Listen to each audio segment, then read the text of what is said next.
Hermanos, en este Día de la Patria, nuestra mente y nuestro corazón se dirigen a Dios,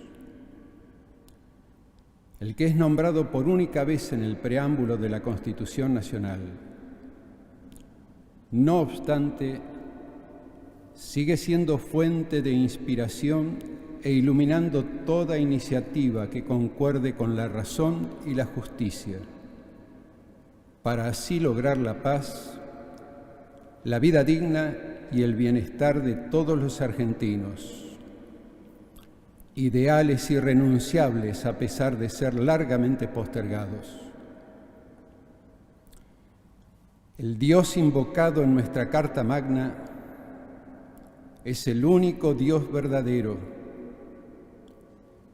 porque dicen las Divinas Escrituras: Él da a todos la vida, el aliento y todas las cosas. Él hizo salir de un solo principio a todo género humano para que habite sobre la tierra, y señaló de antemano a cada pueblo sus épocas y sus fronteras, para que ellos busquen a Dios, aunque sea a tientas, y puedan encontrarlo, porque en realidad Él no está lejos de cada uno de nosotros. El Evangelio que hemos proclamado es una enseñanza de Jesús que responde a una pregunta: ¿y quién es mi prójimo? La conocemos como la parábola del buen samaritano. Sin más datos que su itinerario, nos dice que un hombre iba de camino, fue asaltado y cruelmente herido. Los asaltantes lo abandonaron medio muerto en pleno desierto. Pasaron dos hombres religiosos, lo vieron y siguieron su camino, acaso porque temieron quedar impuros. Pasó también por ahí un samaritano, considerado un pagano por los dos primeros. Este lo miró y se conmovió al ver su estado desesperado. Luego el texto enumera varios verbos que dan muestra de su humanitaria nobleza. Se acercó, vendó las heridas, las curó con lo que tenía. Le cedió su montura, lo condujo a un albergue, se encargó de cuidarlo durante la noche y al día siguiente cubrió los gastos. Lo recomendó como a un ser querido y prometió volver a saldar la deuda de lo que resultase de más. La expresión "lo vio y se conmovió" revela que el samaritano supo mirar con el corazón. El que sabe mirar así es capaz de contemplar la grandeza sagrada del semejante y descubre a Dios en cada ser humano. El sabio anciano Papa Benedicto XVI nos ha dicho que cerrar los ojos ante el prójimo nos convierte también en ciegos ante Dios. En la parábola Jesús nos enseña que no se trata de mi prójimo, no es el que yo elijo, el que se acomoda a mi tiempo y no interrumpe mi vida, mis planes. El prójimo, el semejante, es más bien el que se presenta casualmente y necesita algo de mí, el que no estaba previsto, el que interrumpe mi camino, me desbarata la agenda, rompe mis esquemas, me hace detener la marcha e inclinarme. Todo dependerá de cómo miramos y bajamos a las manos lo que el corazón dicta, porque Él nos anima al compromiso, a ser solidarios y dar con alegría sin mezquindades. A los que leemos esta parábola en el siglo XXI, nos parece un exceso de generosidad y entra en conflicto con nuestro culto a las libertades individuales, a la vida privada, a nuestro tiempo, nuestras cosas, planes, agendas y proyectos cerrados, donde las necesidades del otro no entran o, en el mejor de los casos, tienen que esperar. Ese modo de ser se paraliza cuando un virus hace saltar todo por el aire y nos devuelve la mirada a lo esencial para elegir entre lo que cuenta verdaderamente y lo que pasa, valorando el don de la vida a cualquier otro interés, estableciendo un orden de prioridades centrado en el bien común, fijando la mirada en cuidar a todos, especialmente los que corren más riesgos. La globalización de la enfermedad, con sus letales cuotas de dolor y muerte, hoy nos hace caer en la cuenta de que la humanidad es una, como profetizaba un antiguo misionero en América, y nos urge a entrelazar sentimientos comunes con la gran familia humana.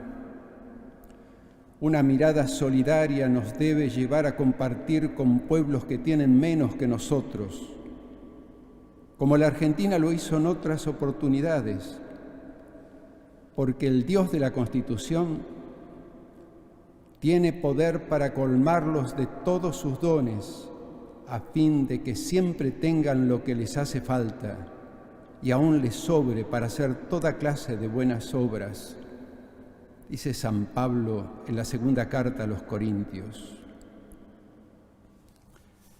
En estos días estamos viendo una conmovedora representación de esta parábola. Sus actores son los miles de samaritanos anónimos que se echan al hombro la vida de los infectados y de todos nosotros. Con su silencioso y cotidiano sacrificio, son los que están escribiendo honrosas y conmovedoras páginas de la historia nacional. Son parte de una gran cruzada por la vida, valorados por la gran mayoría del pueblo, en especial por los que estamos en casa y dependemos de ellos, aunque muchas veces tengan que padecer la indiferencia de algunos y la discriminación de otros. El Papa Francisco, en aquella tarde de marzo, cuando bendijo al mundo y elevó una oración por el fin de la pandemia, destacó a estos servidores anónimos. Nuestras vidas están tejidas, dice Francisco, tejidas y sostenidas por personas comunes, corrientemente olvidadas, que no aparecen en portadas de diarios y de revistas, ni en las grandes pasarelas del último show, pero sin lugar a dudas, están escribiendo hoy los acontecimientos decisivos de nuestra historia. Médicos, enfermeros y enfermeras, encargados de reponer los productos en los supermercados, limpiadoras, cuidadoras, transportistas, fuerzas de seguridad, voluntarios y tantos otros que comprendieron que nadie se salva solo. Esta actitud valiente y sacrificada de tantos argentinos me hace pensar en la certeza de un prócer de Mayo.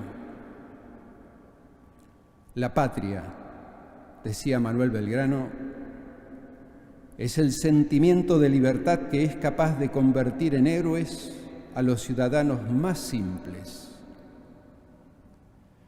En este tiempo donde la solidaridad, la hospitalidad y fraternidad vuelven a surgir como valores que nos identifican, No debe haber espacio para especular ni acaparar con las necesidades del pueblo. Tampoco hay lugar para llevar al terreno de las ideologías, posturas partidistas o intereses sectoriales, ya que se trata de decidir sobre la vida de todos los argentinos y, por lo tanto, se hace necesario preservar la unidad. Hace pocos días el Papa Francisco manifestó: algunos gobiernos han tomado medidas ejemplares con prioridades bien señaladas para defender a la población. Es verdad que estas medidas molestan a quienes se ven obligados a cumplirlas, pero siempre es para el bien común y a la larga la mayoría de la gente las acepta y se mueve con una actitud positiva. Los gobiernos que enfrentan así las crisis muestran la prioridad de sus decisiones. Primero, la gente. Y esto es importante porque todos sabemos que defender la gente supone un descalabro económico. Sería triste, dice el Papa, que se optara por lo contrario, lo cual llevaría a la muerte a muchísima gente, algo así como un genocidio virósico. Contarnos entre los que cuidamos la vida como el don más precioso nos enorgullece e identifica con el sacrificio de la generación que dio origen a lo que hoy somos como nación. Después de haber honrado la memoria del Padre de la Patria y en él a todos los protagonistas de aquel mayo inolvidable, los invito a elevar una oración de acción de gracias. En primer lugar, por los audaces hombres y mujeres de aquella gesta trascendente, que aún en un tiempo difícil y de panorama internacional incierto, no dudaron en llevar hasta las últimas consecuencias los principios revolucionarios. Ellos no solo interpretaron el clamor popular de la época, sino que además pensaron en nosotros y en las nuevas generaciones que vendrían. También nuestra plegaria se transforma en petición a Dios por el honorable, laborioso y estudioso pueblo argentino y por toda la gran familia humana que en estas horas aciagas enfrenta una gran prueba en la que está amenazada la salud y corre peligro la vida de todos. Que el Dios de la vida fortalezca y anime a quienes nos cuidan, dé consuelo y esperanza a quienes están atravesando la prueba, a los enfermos, ancianos y los que están solos, pero especialmente a los pobres e indigentes que se encuentran en condiciones de particular vulnerabilidad, incluso en medio de dolorosos lutos. A Él le pedimos que no falten las manos amigas y cordiales de los buenos samaritanos, para que estén cerca, curen, sostengan, consuelen y, si es necesario, acompañen con la oración y el afecto a los hermanos en el momento de su partida.